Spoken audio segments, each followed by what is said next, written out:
పహల్గామ్ ఉగ్రదాడిని ఖండిస్తూ జూబ్లీహిల్స్ నియోజకవర్గ జర్నలిస్టులు కొవ్వొత్తుల ర్యాలీ నిర్వహించారు. పాకిస్తాన్కి వ్యతిరేకంగా వారు నినాదాలు చేశారు.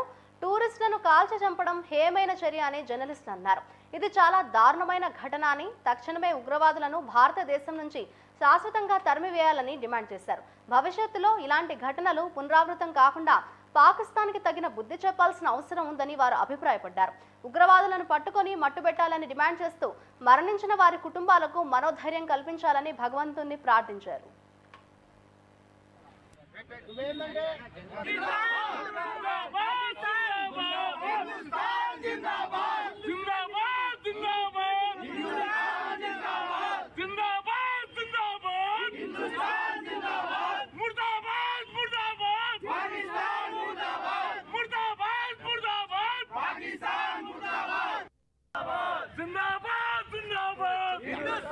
పిల్లలని కూడా కనికరం లేకుండా అట్లా చంపారు. చావు భయం ఎలా ఉంటుందో అందరూ కలిసి కట్టుగా వాడి పాకిస్తాన్ వాళ్ళకి ఉగ్రవాదులు కానీ వాళ్ళ తీవ్రవాళ్ళకి ఒకటే వార్నింగ్ ఇస్తున్నాము. ఆ చావు భయం ఎలా ఉంటుందో మన వాళ్ళు ఎంత నరకం అనుభవించారో. పాపం కొత్తగా పెళ్ళిన 6 రోజులైంది, 6 days మమ్మల్ని వదిలేండి అన్నా అని చెప్పినా కానీ ఆ ముండా కొడుకులు వదలలేదు. ఇప్పుడు అందరు కలిసి చావు భయం ఎలా ఉంటుందో మనం చూపించాలి, అంతే కదా. అయితే ఇంకోటి ఏం కోరుకుంటున్నానంటే వీళ్ళకి ఒకటే చెప్తున్నాను, నేను అందరికి ఒకటే చెప్తున్నాను. ఏ చేతులతో గన్ను పట్టుకొని వాళ్ళు అతి దారుణంగా కాల్చారో ఆ చేతులు సడన్ గా చనిపోకూడదు.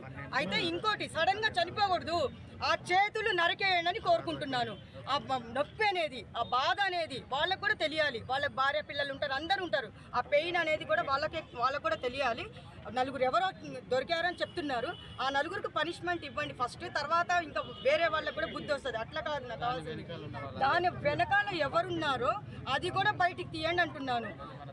మన తరపున బయటికి తీసి ఇప్పుడు మన ప్రతి ఒక్క పిల్లోడి దగ్గర నుంచి చాలా కన్నీళ్ళు పెట్టుకుంటున్నారు. మొత్తము మట్టుబట్టి వాళ్ళు ఉగ్రవాదులకి భయం అనేది ఒకసారి చూపిస్తే బాగుంటుంది. నాకు కూడా మాట్లాడడానికి 1 వీక్ నుంచి నేను కూడా బాధపడుతున్నాను, 3 days నుంచి. ఇలాగా ఏదైతే కాశ్మీర్లో పహల్గామ్లో జరిగినటువంటి దారుణమైన ఘటనని మనమంతా కూడా తీవ్రంగా ఖండించాల్సిన అవసరం ఉంది. అదేవిధంగా మరి పచ్చటి కాశ్మీర్లో నెత్తుటేర్లు పారించారు ఆ ఉగ్రవాదులు. అమాయకులైనటువంటి పర్యాటకుల మీద భార్య ముందు భర్తను, పిల్లల ముందు తండ్రిని ఆ విధంగా దారుణంగా హతమార్చారు ఆ ఉగ్రవాదులు. ఆ ముష్కర మూకలను తుదముట్టించాల్సినటువంటి అవసరం ఉంది.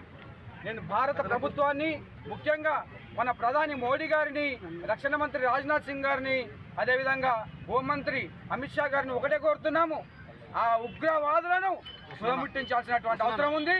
అదేవిధంగా పాకిస్తాన్కి తగిన బుద్ధి చెప్పి ఇంకోసారి తోకాడించకుండా, పాకిస్తాన్ ప్రతిసారి తన కుక్క తోక బుద్ధిని మార్చుకుంటలేదు.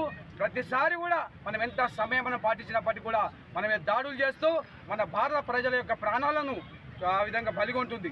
కాబట్టి ఈరోజు మనమంతా కూడా కులమతాలకు అతీతంగా మరి అందరం కూడా భారతదేశంలో ఉన్న వాళ్ళందరూ పౌరులందరూ కూడా ఐకమత్యంతో ఈ దాడిని ఖండించి మనం ఏకతాటి మీద నిలబడాల్సినటువంటి అవసరం ఉంది. ఏ విధంగానైతే వాళ్ళు ముష్కరముఖలు మన వాళ్ళ ప్రాణాలను దారుణంగా మట్టుబెట్టారో, ఏ విధంగా అయితే వాళ్ళని హతమార్చారో వాళ్ళని మట్టుబెట్టి అసలు భవిష్యత్తులో ఇంకెప్పుడు కూడా ఇటువంటి ఘటనలు జరగకుండా మనం ఏకతాటి మీద నిలబడాల్సిన అవసరం ఉంది.